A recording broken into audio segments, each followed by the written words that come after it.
So a while back, I lost my cat. Lucy was a unique cat. We all think our own cat is unique and different from all others, but she was amazing, and more importantly, she was mine, and it was a devastating loss for me when she passed. It took a good 5 months for me to get over the loss, enough to even think about getting a new one. But eventually, I did. I got 2, in fact, because why not?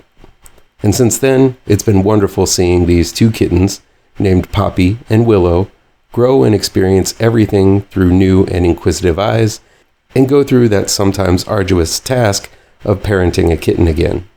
It's something I almost forgot about. The high energy, late night racing, knocking shit over, constantly pooping and meowing, and of course the development of that aloof and obstinate attitude that cats are best known for. It's a lot. But still, it's something I was prepared for since I've had at least 1 cat in my life for almost the entirety of it.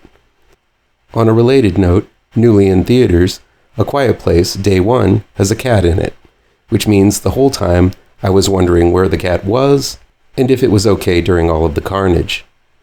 So let's talk about that, and maybe eventually get to a review.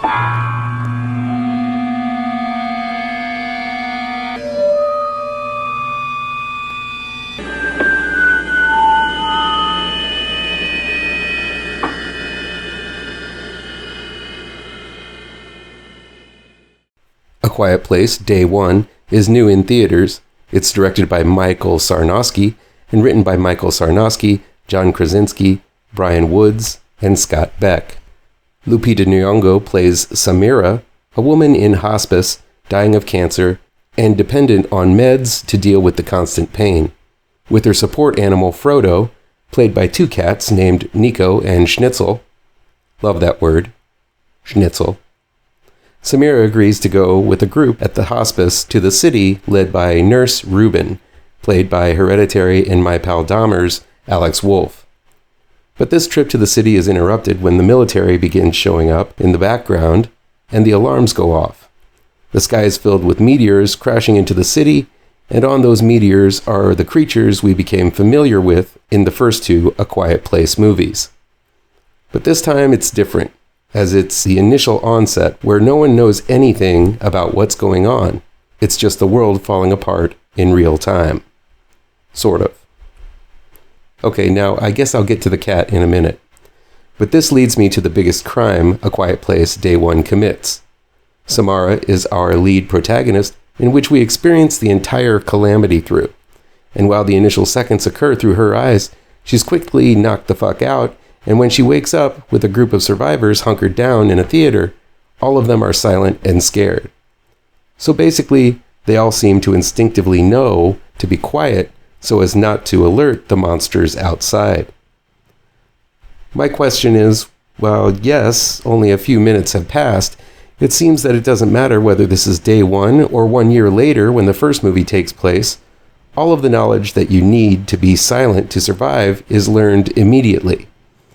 I get it, staying quiet is instinctive, but I feel the one thing separating this movie and the first one should have been how we managed to make the rules that the Abbott family from the first film were following.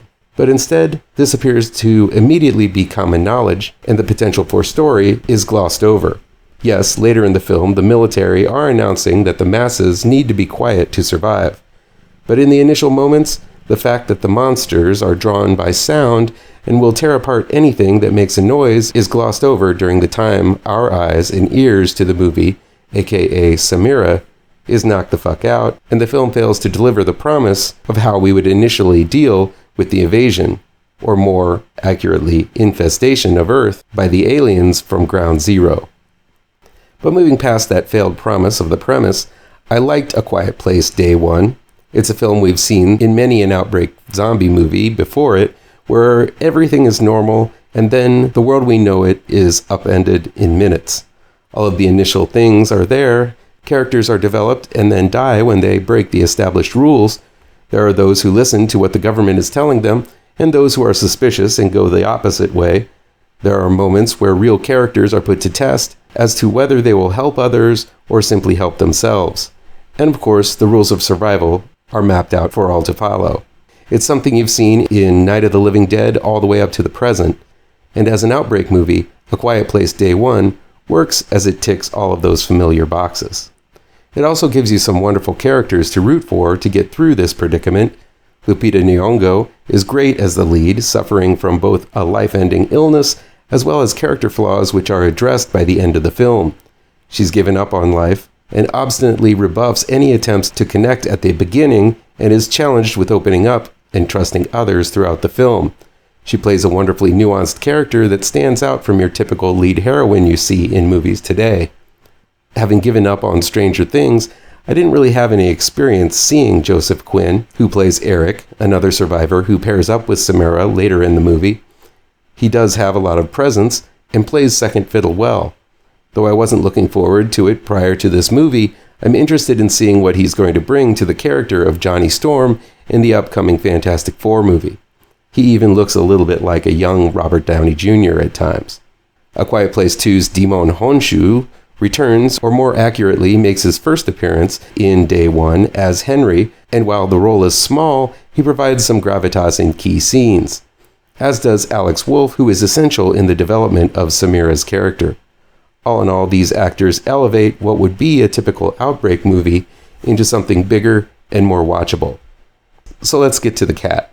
Yes, it's an easy way to get someone invested, putting the cat into the mix and often into danger.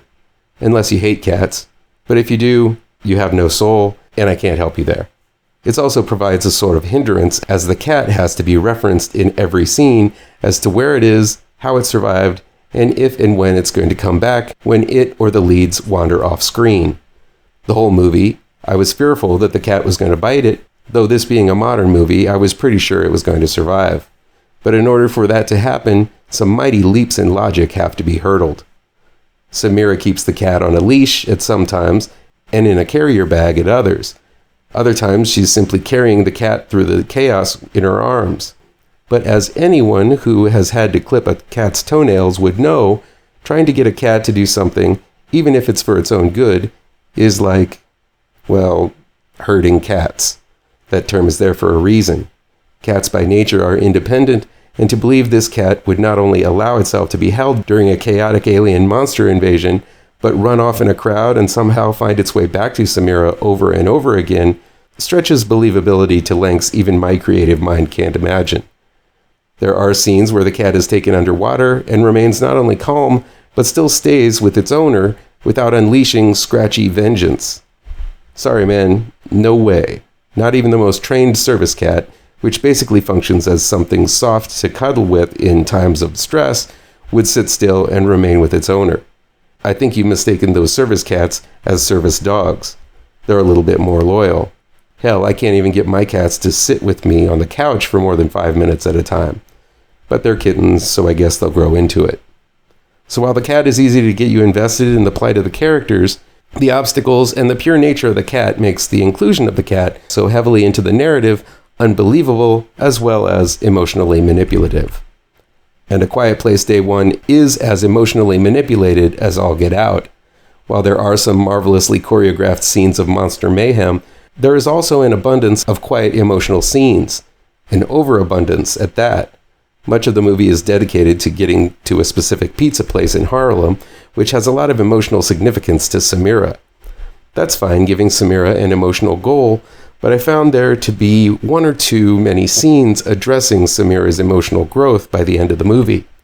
One scene in particular, which takes place in an abandoned jazz club, is exhaustingly low energy and long, and it's in desperate need of a pruning. It has a point to it, but I feel at this particular time in the movie, Samira's emotional conflict had been addressed enough, and it was time to get back to some action. Director Michael Sarnoski did the excellent Nick Cage flick Pig previously, and he transitions to big-time movie making pretty well. But there does seem to be some harsh transitions between big action set pieces and slow, quiet moments that suggests there is need for improvement and restraint in instances where the film teeters on becoming overly schmaltzy. A Quiet Place Day One in its entirety is an overall satisfying big budgeter. I liked it much more than the redundant A Quiet Place 2, but not as much as the epic first film. It definitely goes big and shows that the concept can go all over the place, inching its way to some kind of understanding of these monstrous librarians and why they arrived in the first place. We see a tiny bit more of the way these monsters communicate to one another, as well as the added detail that they don't like water. But before you start comparing them to the aliens in Signs, this is more of a biological dislike of the water, as they seem to have limited lung capacity, and with the aliens being all ears, it makes sense that drowning is going to be a weakness. I mean, have you ever tried to drain water from your ears after a dip in the pool? It's maddening. I'm recommending this one as it inches the story forward a little more, expands the scope of the franchise, and provides a big summer spectacle film in a character-driven and emotionally centric way. A Quiet Place Day 1 manipulates you, but the sheer talent in front of and behind the camera does so in an entertaining way. Please do me a favor and punch that like button down below. Share this video with all of your social media addicted pals. Click subscribe to this channel and ring that bell for notifications.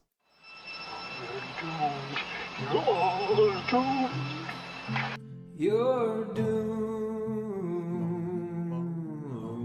to live the life you're meant to be, stuck inside your